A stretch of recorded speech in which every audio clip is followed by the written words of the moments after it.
Hello students, you're most welcome on my channel Active Classes for Science and Maths.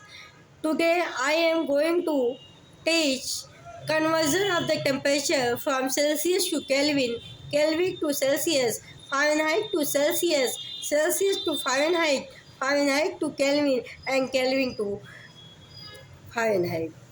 And I want to say the relations between the Celsius, Fahrenheit and the Kelvin and Euler on 4 units of temperature. We want tell to you a relation between them. By which formula we have to calculate temperatures in Celsius, in Fahrenheit, in Kelvin, etc. See at the whiteboard and listen carefully.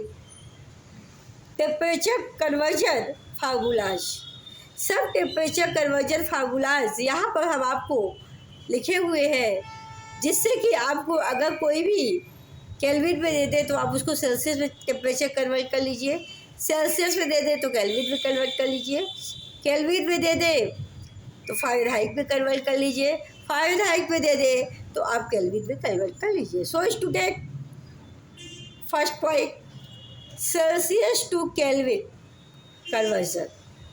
अगर कोई भी temperature आपको Celsius में दिया गया है और आपको केल्विन में कन्वर्ट करना है तो आप क्या करेंगे, kelvin is equal to degree centigrade में 273.15 ऐड कर देंगे. जो आपको सेल्सियस में वैल्यू दी गई है उस वैल्यू में अगर 273.15 ऐड कर देंगे तो जो ऑब्टेक्ट वैल्यू होगी, ऑब्टेक्ट टेम्परेचर होगा, वो केल्विन में लिखा जाएगा, वो केल्विन में होगा. Second, Kelvin to Celsius. Kelvin to Celsius कैसे कैलकुलेट करते हैं?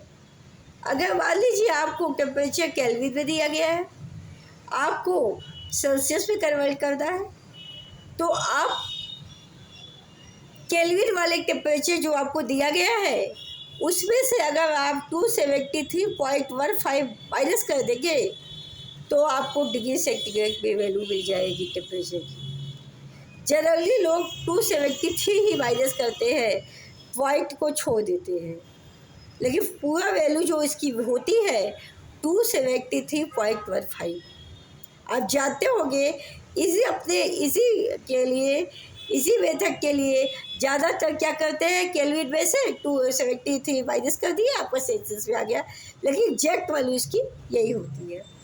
फिर third point, Fahrenheit to Celsius. अगर मान लीजिए कोई वैल्यू आपकी फ़ारेनहाइट में दी गई है, जैसे मान लीजिए ह्यूमन बॉडी टेम्परेचर फ़ारेनहाइट में 98.6 होता है और आपको उसको सेल्सियस में कैलकुलेट करना है, तो आप क्या करेंगे, अपने फ़ारेनहाइट वाले वैल्यू को, जो फ़ारेनहाइट में वैल्यू आपको दी गई है, उसको यहाँ रखेंगे इस फार्मूले में, उसमें से 32 माइनस करेंगे और माइनस करने के बाद जो आएगा उसमें 5/9 का मल्टीप्लाई करेंगे. जो वैल्यू आएगी वो सेल्सियस में होगी. नियर अबाउट ये 37 डिग्री सेल्सियस आएगी, जो हमारे बॉडी की टेम्परेचर होती है. तो ये बात बॉडी की ही नहीं, आप किसी भी टेम्परेचर को फ़ारेनहाइट में दिया है तो इसको आप सेल्सियस में कन्वर्ट कर सकते हैं. कैसे?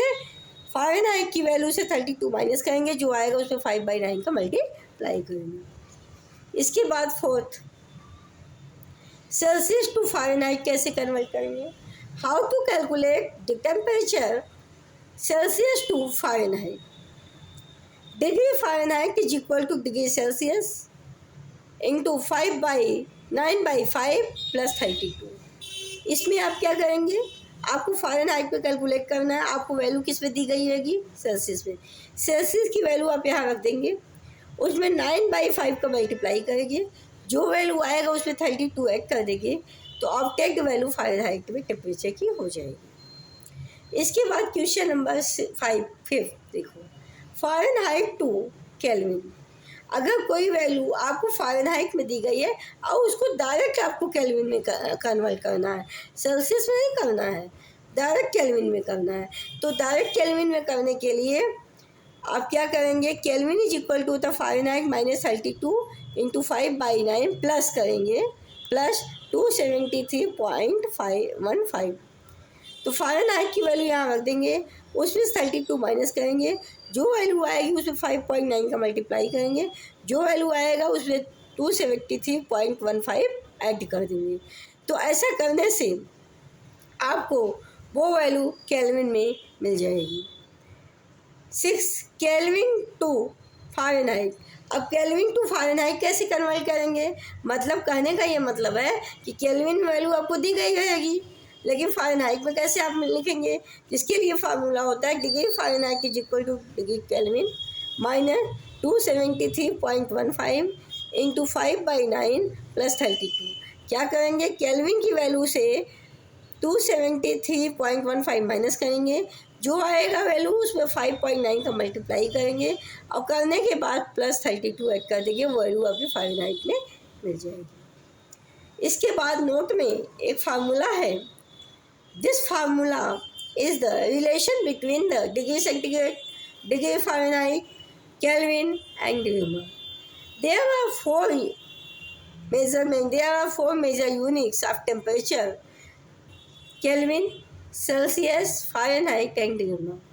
But SI unit of the temperature is Kelvin. SI unit आपका केल्विन होता है, लेकिन थर्मामीटर में आपको फ़ारेनहाइट और डिग्री सेंटीग्रेड में भी दिया रहता है, क्योंकि केल्विन जो है बहुत हायर मेजरमेंट के लिए होता है, बहुत ज़्यादा टेम्परेचर मेजरमेंट के लिए होता है। तो यहाँ पे देखिए नोट में इसमें क्या रिलेशन है, degree centigrade plus upon 5 is equal to degree Fahrenheit minus 32/9 is equal to Kelvin minus 273.15/5 is equal to 1/4। अब आपको अगर सिर्फ सेल्सियस फ़ारेनहाइट में रिलेशन करना हो तो आप बस इन दोनों के फार्मूले से निकाल लेंगे। अगर आपको फ़ारेनहाइट से सेल्सियस में निकालना हो तो भी इन दोनों से निकाल लेंगे। अगर आपको फ़ारेनहाइट से केल्विन में जाना है तो इस दोनों का यूज फार्मूला करेंगे। अगर आपको सेल्सियस से केल्विन में जाना है तो इसको यूज करेंगे, बीच वाले को छोड़ देंगे।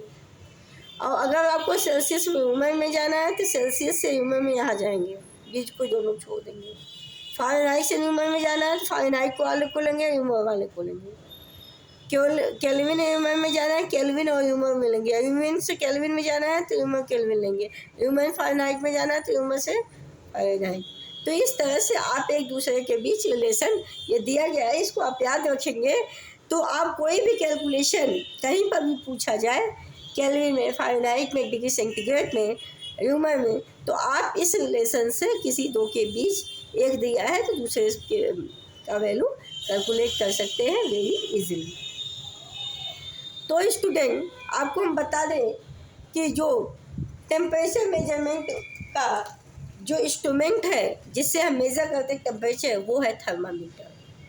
अभी हम इसके आगे भी कुछ डिस्कस करेंगे, उसके पैमाने के बारे में, उसके मेज़रमेंट के बारे में डिस्कस करेंगे और आगे भी अभी टेम्परेचर पर डिस्कस होगा। इसके पहले हमने आपको टेम्परेचर की डिफिनीशन और कुछ पॉइंट्स आपको पढ़ाए थे, तो आज हमने सोचा कि आपको इसके बारे में कुछ फार्मूला दे दें ताकि इस पर आप प्रैक्टिस करके क्वेश्चन को सॉल्व कर सकें और इस पर जनरली क्वेश्चन एग्जामिनेशन में पूछे जाते हैं।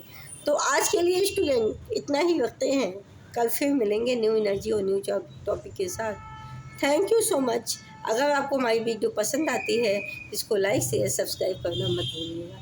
अगर आपको कोई प्रॉब्लम होता है तो आप कमेंट बॉक्स में क्वेश्चन करके सलूशन हमसे प्राप्त कर सकते हैं। अगर आपको ये वीडियो बहुत अच्छा लगता है या देखने में हमारी बात आपको समझ में आती है तो आप इसको फ्रेंड्स में, अपने फ्रेंड सर्कल में इसको ज़रूर शेयर कीजिएगा। Be happy, be healthy always in your life. Thank you so much, all the best, good afternoon. फिर मिलेंगे कल। Thank you so much, all the best.